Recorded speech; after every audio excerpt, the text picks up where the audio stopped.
What's up guys, Adventure Boy here, and today we're going to be talking about how to fix the Dark Sea. And do not worry, because this video is scripted, meaning you're not going to listen to me mindlessly yap and randomly come up with ideas and my brain constantly forgetting them. So yeah, let's get into it. Okay, first off, the lack of thing to do on Dark Sea Islands. I think most of us can agree the Dark Sea Island isn't worth going into and just isn't very fun either. Dark Sea Islands don't really have too much to them. You explore a barren wasteland with very little detail to it. That's just it. Empty and boring. Even though some of these islands have life, they still aren't really worth exploring because of the lack of items to collect, and rare islands don't really have anything either. The problem is there just isn't enough content on these islands for them to stay interesting. The animals aren't usually a threat, and when you do defeat Atlanteans, even the stronger ones, don't usually drop anything, and the rewards aren't even worth it. Because on Dark Sea Islands, you're likely to get killed by powerful Atlanteans, and you can only carry 2 chests at a time, which means you have to go back to your ship and back to the island multiple times. And overall, it just isn't really fun. Chapter 2. Lack of reasons to enter the Dark Sea in the first place. Besides slaying the Omen and finding the Book of Athena pages, we don't really have any reason to enter the Dark Sea. This is because we can obtain the exact same rewards from the fleet system, and it's way faster than getting chests manually. Even worse, tall islands are just a massive pain. We don't have a way to counter fall damage because, for whatever reason, the fall damage you take isn't calculated on how fast you fall, it's calculated by how far you fall, which makes the glider effectively useless against fall damage. I'm not saying that the glider is useless. I'm saying that it should be able to save us from fall damage. And speaking of fall damage, blocking to weaken the fall is very buggy right now and often doesn't work correctly. This just makes taller islands not worth it. Chapter 3, Unfair Hazards. Okay, I think we can all agree that our experience with hazards in the Dark Sea sucked. Tornadoes that are almost impossible to spot, specifically shadow tornadoes, which blend in with the black sky so well, and whirlpools that you would probably run into by accident because you were sensing to prevent you from getting annihilated by a kraken that could pop out of the blue at any second. Or maybe waves going through the freaking walls and freaking terrain, which is honestly stupid, and blasting you into the seas, or invisible waves picking you up. Not to mention all the waves coming at you. I understand it's the Dark Sea, and it's going to be chaotic with its waters, but magic imbuement waves, like acid, deal an insane amount of damage to your ship. An acid wave deals like 4,000 damage total. They hit really hard. Chapter 4. The Wall. Okay, look, I don't like the wall, but it can't be removed because it's part of the lore. If you read Morden's journal, he says he found the death curse at the Pelican Rift, but he also says he's in the Dark Sea. The Pelican Rift is not in the Dark Sea, so this means there's more than one. So that wall you see to the east, when you first join the Bronze Sea or the top of the Nimbus Sea, is where he got the death curse. So as much as I hate that wall, it's a part of the lore and it's not going anywhere. Chapter 5. Dark Sea Islands are a waste of time because of Siren Islands. This is short, but it honestly needs to be. Siren Islands are extremely small compared to regular islands, and they usually have more chests. And even if they don't, it's much faster to do a bunch of Siren Islands than to just do regular islands. And this is why the Dark Sea isn't worth it. You can get the same loot, but 10 times faster with Siren Islands or the fleet system. Well, technically the fleet system would be 100 times faster, but anyway. Chapter 6. The Far Reaches are too difficult. Insanity 0 to 2 is survivable, but the Far Reaches are just not. By the time you get to the Far Reaches, you're likely to have lost a lot of the supplies you brought to keep your ship alive. Even worse, Atlantean ships are very powerful here. The regular Dark Sea is survivable, but its Far Reaches are not. The Far Reaches is basically where Atlanteans will snipe you across the entire freaking battlefield with multiple spells, will deal half your health in a single attack, and are extremely fast, Not to mention their attack size that just makes it impossible to get close without getting incinerated.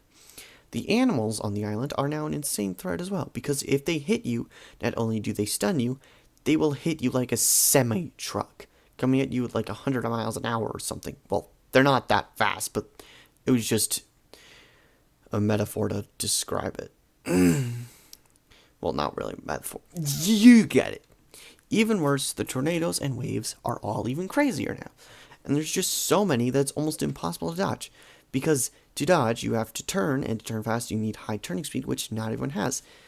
Plus, turning speed has a habit of bugging randomly and not turning. It is so annoying when that happens. I really hope it gets fixed soon. Even worse, far reach islands are massive and just aren't worth exploring, due to them taking a while just to get a few chests and the risks of accidentally angering the Atlantean and then getting mauled into the ground by it. The epicenter is mental torture. The epicenter is at the center of the Dark Sea, and it spawns in a random direction. It never despawns, and the second the server is... It spawns the server the second the server is made. The epicenter is in Insanity 4. Is in the Insanity 4 zone. Sorry, I struggle with reading. Which is even more dangerous, because the far reaches start in Insanity 3. And when you get to Insanity 4 or 5, they just become even more unfathomably powerful that it's impossible to beat them. I am aware there are some people, pros specifically, that can beat them. But the problem is most people can't their own against these Atlanteans, because if the Atlantean is a mage, which means even more pros can't handle it, they have an absurd range, size, and damage, not to mention health. And what's your reward for fighting in the epicenter? A title. That's it. Sure, you get a few rare Reagans, but other than that, there's nothing. It's just an obsidian desert with a great metal. Okay, listen. If you encounter an Atlantean metal mage, run! Do not try to fight it. It will destroy you unless you are lucky. Chapter 8. How to fix Darksea. Okay, look, I'm not one to complain about something and not give a solution for it. Here are my ideas of what could make the Darksea more fun and worth going into. Firstly, the wall. The wall is a part of the lore and can't be removed. But I feel like it should have more than just a lore purpose. Instead of having nothing on it, this island would have a danger. A danger is essentially a very dangerous being. For example, an unusually powerful Atlantean in the early area of the Dark Sea, or a curse user. Anyone or any creature can be considered a danger. It just has to be powerful enough. And evil, because Atlanteans, basically because a danger is basically a super powerful entity, but evil and dangerous. These dangers would drop rare armor when defeated and would likely use lost magic, lost fighting styles, mystic weapons, or a very powerful relic. For the wall, I was thinking its danger could just be a powerful Atlantean, maybe wielding like, I don't know, some kind of lost magic, like, I don't know, like flare or aether lightning or lost lightning. Dangers would be unlocked and would be you would be able to start finding them basically after you reach level 200, and they would give a lot of renown for defeating and hunting one. Dangers also always spawn in the same place. Maybe some might have a few exceptions, but dangers would have their own wanted board that works the same, but only has dangers on it, and would probably not be in a town, and more likely in a navy or assassin base to hide it from the public so you don't panic, which lore-wise makes sense. Next, let's fix Darksea Islands. Instead of Siren Islands having more chests than the Darksea Islands would have way more chests than Siren Islands.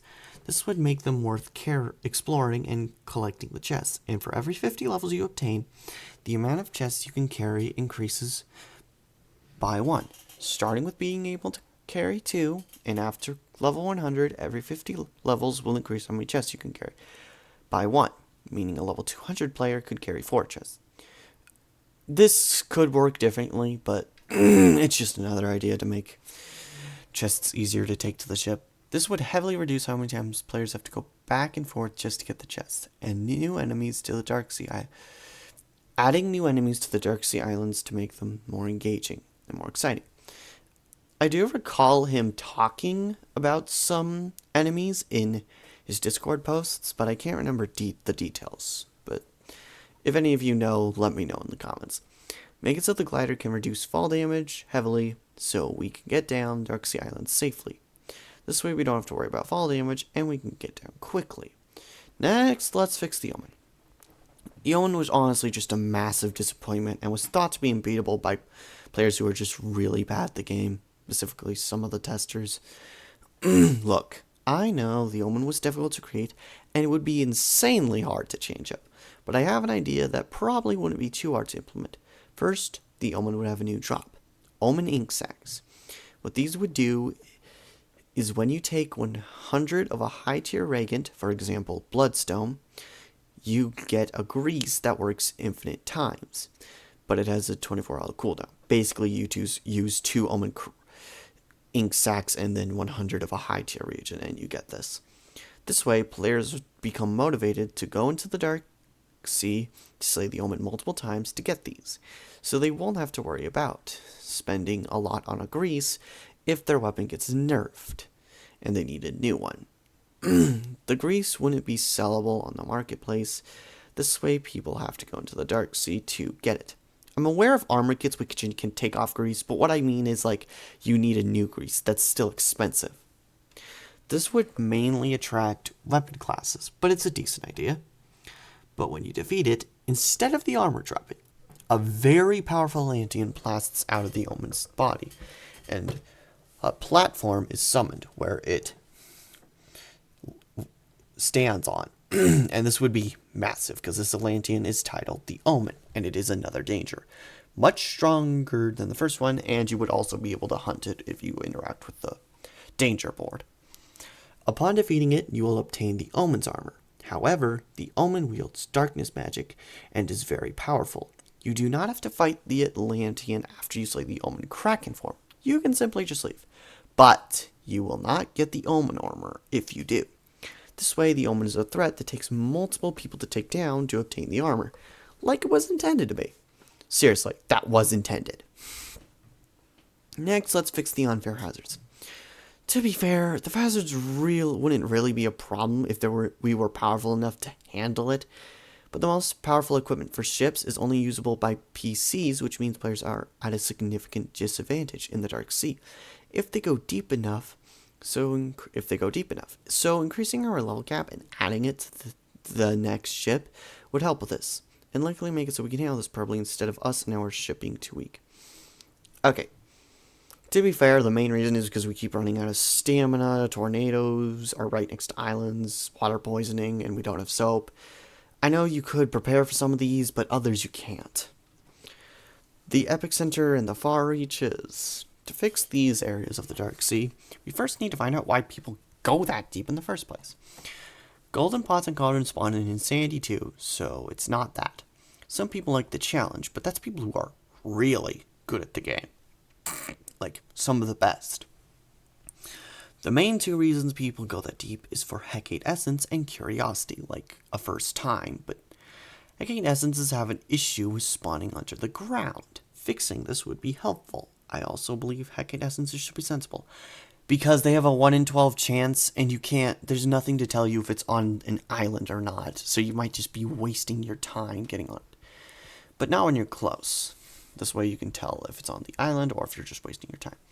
To make the Dark Sea worth going into again, specifically that deep, add far reach chests. These would have a guarantee mythic scroll in them, and it would have a chance for legendary enchantments.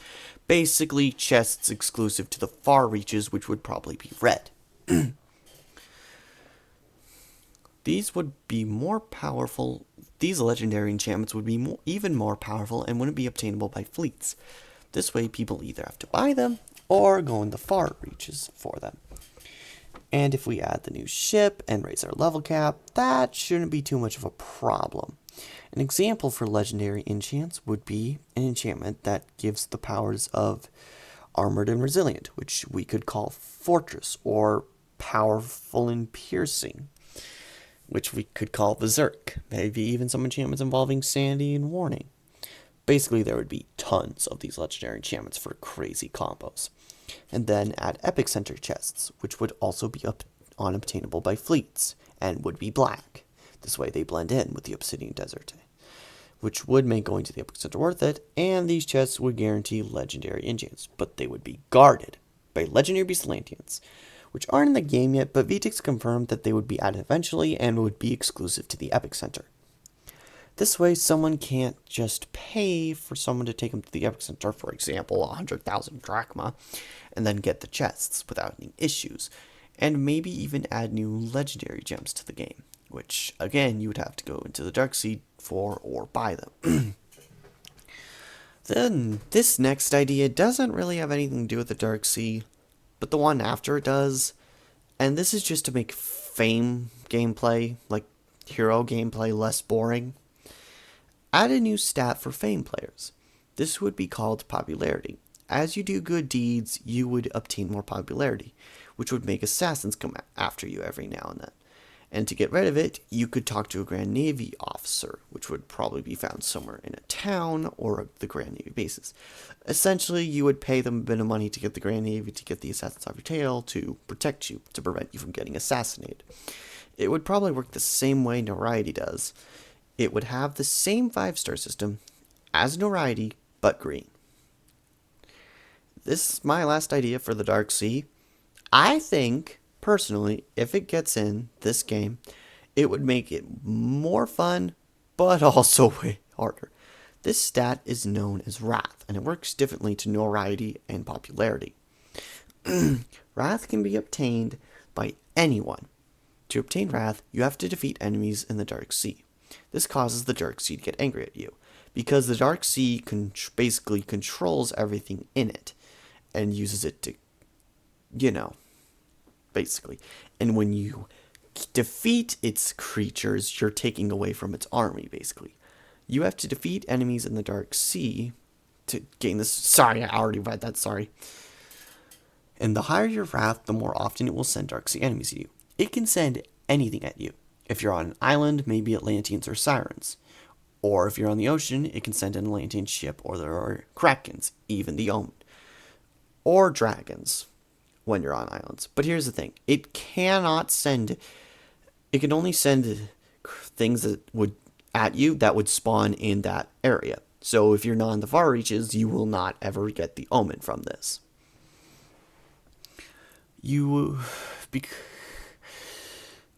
But it would do more than that. When you're on islands, Atlanteans, when you're close enough to them, would sense you and begin to hunt you down. With high enough Wrath, entering an entire island could mean all Atlanteans know where you are and begin to hunt you down. Basically, like the Darksea tells them, hey, he's right here, get him! Or something. Because I don't know entirely how the Darksea works, but I'm pretty sure it's controlling everything, because that honestly makes sense, because it uses insanity to make them insane, so I guess it's kind of control. But this level of Wrath would probably only happen if you defeat tons of Darksea enemies. Sirens would also sense you as well. Same with corrupted dragons, because I think the difference between corrupted dragons and regular dragons is regular dragons are good, corrupted dragons are evil. I think. But the only way to get rid of Wrath is to die in the Darksea or leave the game, because the Darksea is angry at you. And unless it consumes you, which basically means you do not ever leave it without dying or leaving the game, because technically leaving the game is teleporting, so it will never calm down. So if you leave the Darksea alive, your Wrath will stay the same, but nothing can chase you out. Well, okay, maybe something if you had enough, but that would probably require a lot of Wrath. It would use the same 5-star system as Notoriety and Popularity, and would be purple stars. Yeah, oh, right. I weirdly didn't write that idea down in the script. Okay. Dragons. I'm excited for dragons, but I want them to be really fun to fight. So I hope these fights are, like, intense. Like, dragons attack you with attacks constantly and come up and switch ranges. Like the dragon could charge at you with its mouth and try to bite you badly, and then it could fly up to blast blasts. Basically, it would be a high, very intense battle where you have to constantly dodge an attack and dodge. This way, you're forced to keep on your toes, and you know. Okay, that's it for my ideas of how to fix the Dark Sea. If you have any ideas that you think would work to make the Dark Sea more fun, let me know in the comments. And VTix, if you see this video, I am not trying to offend you. This video is simply giving ideas. I know some of the way I said these ideas sounded like orders, but it's not. It's just how I said it. So I don't mean to offend anybody with this. Feel free to let me know if you were. But yeah, that's it. Anyway, Adventure Boy out.